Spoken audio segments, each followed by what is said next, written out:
Assalamualaikum warahmatullahi wabarakatuh. Para pendengar dan peminat kuliah-kuliah saya di dalam kaset ini, di seluruh tanah air Indonesia yang saya cintai, di gunung, di lembah, di kampung, di negeri, di mana saja kaset ini diputar. Dalam kuliah saya hari ini akan saya terangkan suatu hal pula di dalam kehidupan kita kaum muslimin yang menjadi minat daripada seluruh kita yang beriman kepada Tuhan.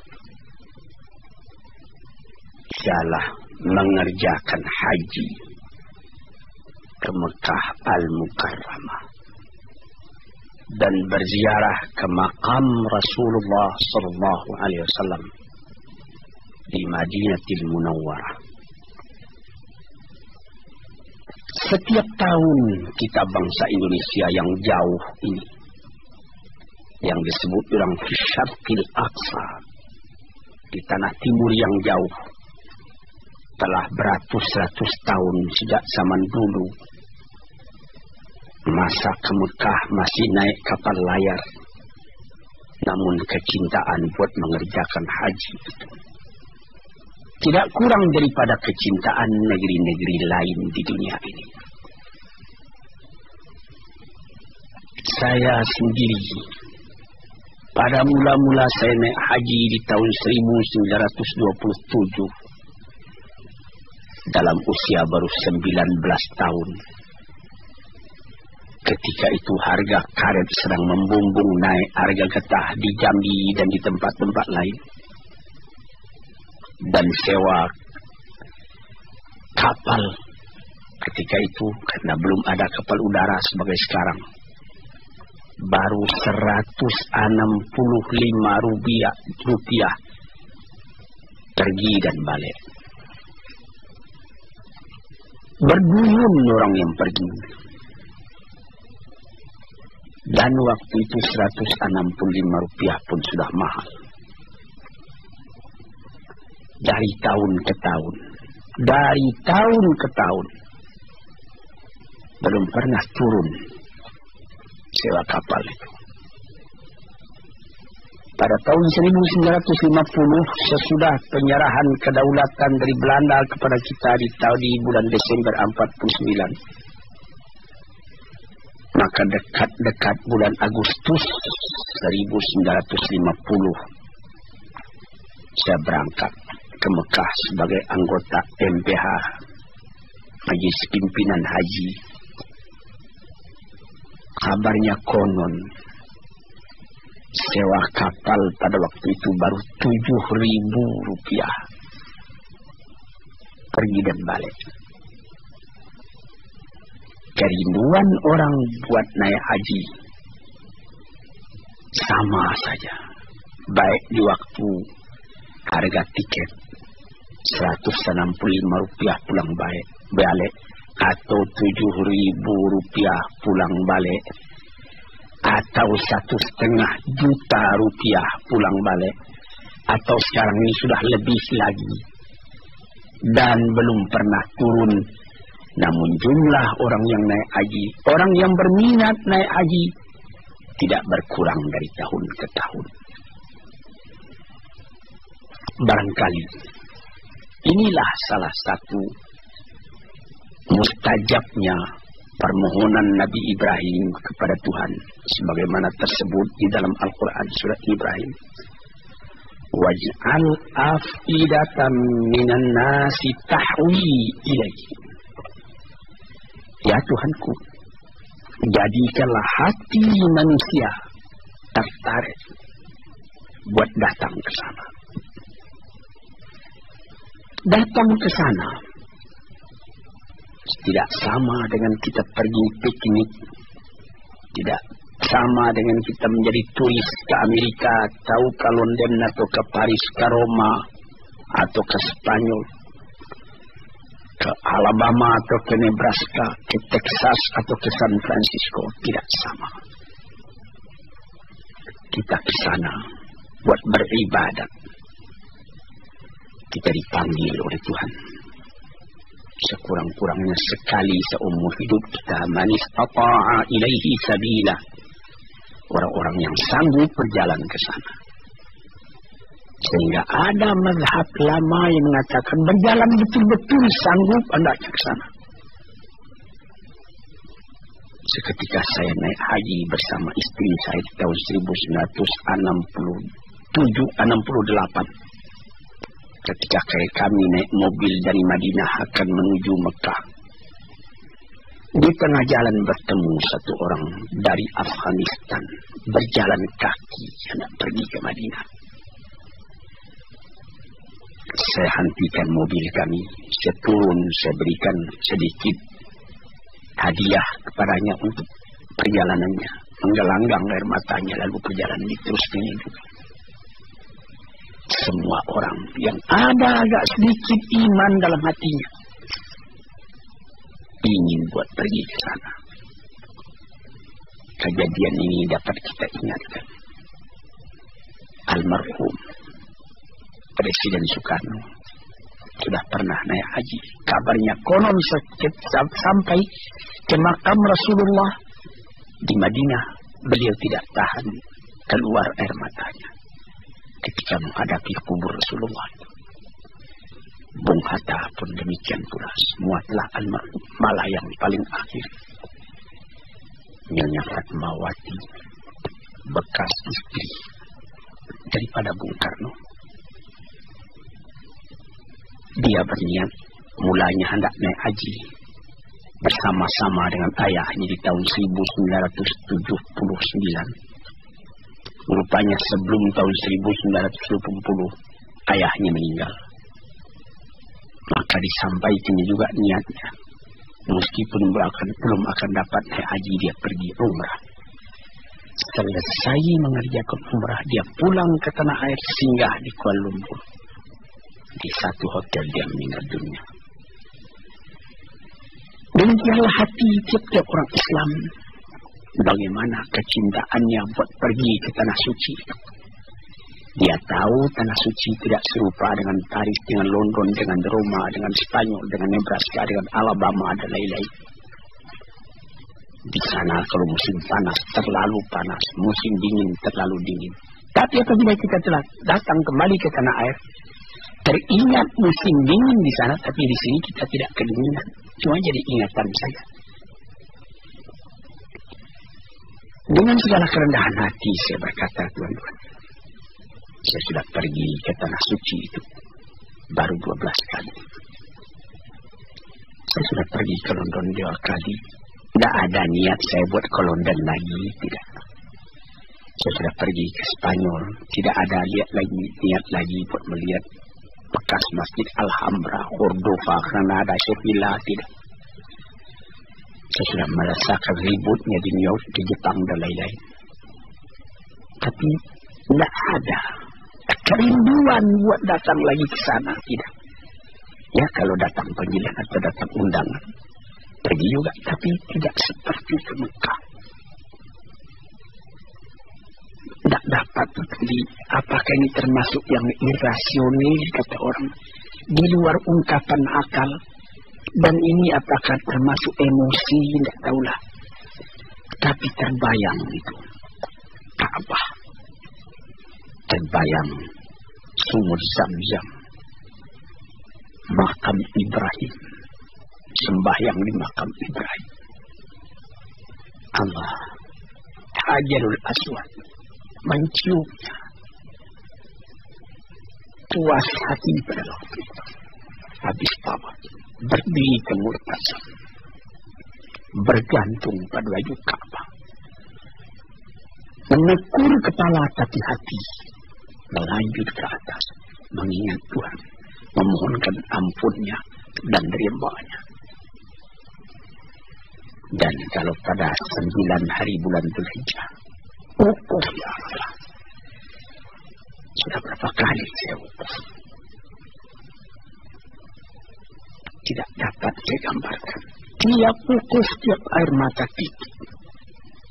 tergambar padang mahsyar yang akan kita tempuh di belakang hari.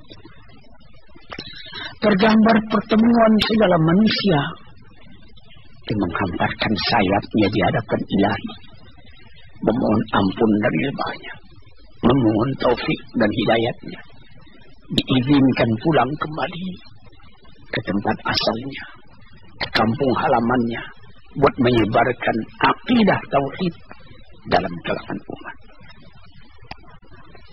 Apalagi kalau saudara sampai pula ke Madinatul Munawwarah, tempat Nabi kita hijrah.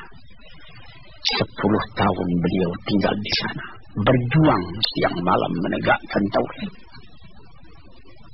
memperkuat irfan, pengenalan dengan Allah. Tuan-tuan yang terhormat, apabila tuan masuk ke dalam Masjid Madinah itu, selesai sembahyang, tuan pergi ke Raudhah. Mula-mula tuan sembahyang di Raudhah yang dikatakan oleh Nabi, inna ma baina qabri wa mimbai raudhatu min riyadil jannah. Di antara kuburku dan mimbarku ada suatu taman yang indah, taman surga katanya. Orang berkerumun sembahyang ke sana. Sesudah itu pergi ziarah kubur Rasulullah, mengucapkan salam kepada beliau, karena beliau sendiri mengatakan, segala salam yang engkau sampaikan kepadaku, aku dengar sampai, dan itu semua aku jawab. Tuan-tuan yang terhormat, inilah yang dinamakan di dalam ilmu tasawuf zauq, perasaan dalam kehidupan ini.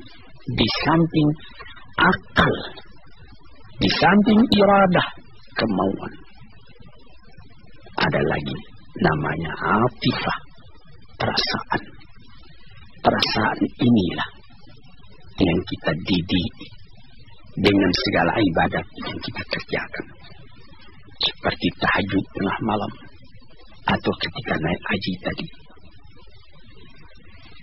Tuan-tuan, saudara-saudaraku yang kuhormati, kita pun tahu bagaimana banyaknya yang harus kita kerjakan, syarat-syaratnya mesti kita penuhi. Mula-mula menyetor uang kepada bank. Sesudah kita mendapat keinginan buat pergi store ONH, ongkos naik haji, menunggu bulannya, menunggu waktunya. Kita naik kapal terbang atau naik kapal api, biasa kebanyakan sekarang ini kapal terbang. Dahulu dengan kapal haji 14 hari pergi, 14 hari pulang, 28 hari. Di sana kita agak 3 bulan, sekarang lebih cepat. Ke sana kita paling banyak 10 jam, pulang 10 jam, 20 jam. Di sana pun ada 40 hari atau kurang lagi. Tetapi saya juga pernah melihat kawan saya. Dia datang dengan kapal terbang ke Mekah. Selesai dia mengerjakan haji, tiba-tiba sudah lekas mesti pulang, menangis dia.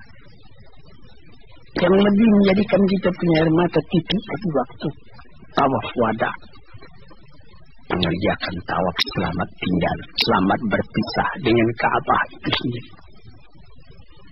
Sehingga ada orang yang berjalan menghadap terus ke Ka'bah walaupun dia akan keluar. Tiba di pintu akan keluar dari masjid itu, titik air mata yang minta kepada Tuhan, beri aku kesempatan lagi ya Allah, buat datang ke tempat ini. Saya sendiri pun pernah waktu asar saya masuk ke Masjid Madinah. Sesudah tahiyatul masjid 2 rakaat, saya duduk di sebelah kiri saya kubur Rasulullah. Saya berkata seorang diri, tidak didengar oleh orang lain, tapi didengar oleh semangat saya sendiri. Ya Rasulullah, saya katakan, yang berada di sebelah kiri saya sekarang ini. Barangkali waktu engkau hidup, engkau sendiri tidak menyangka bahwa ke tempat saya yang jauh, ke tanah sirah, sungai Batang meninjau, di tepi danau, di Pulau Sumatera. Di sana berdiri masjid-masjid. Besarnya menurut kebesaran atau kekecilan penduduk di tempat itu. Dari seberang ke seberang danau kedengaran azan memanggil buat sembahyang. Ke sana agama ini telah pun masuk ya Rasulullah. Kami telah datang kemari. Harap engkau tahu. Harap engkau terima umatmu ini. Hati kami selalu terpaut kepada engkau. Ini salah satu perasaan yang dirasakan ketika mengerjakan haji.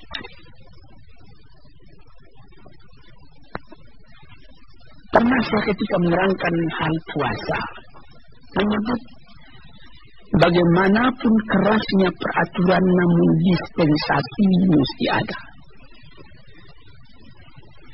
Yaitu seperti Nek Ayu tadi. Ada orang tua, umur sudah lebih 80 tahun. Kalau dibawa dengan kapal terbang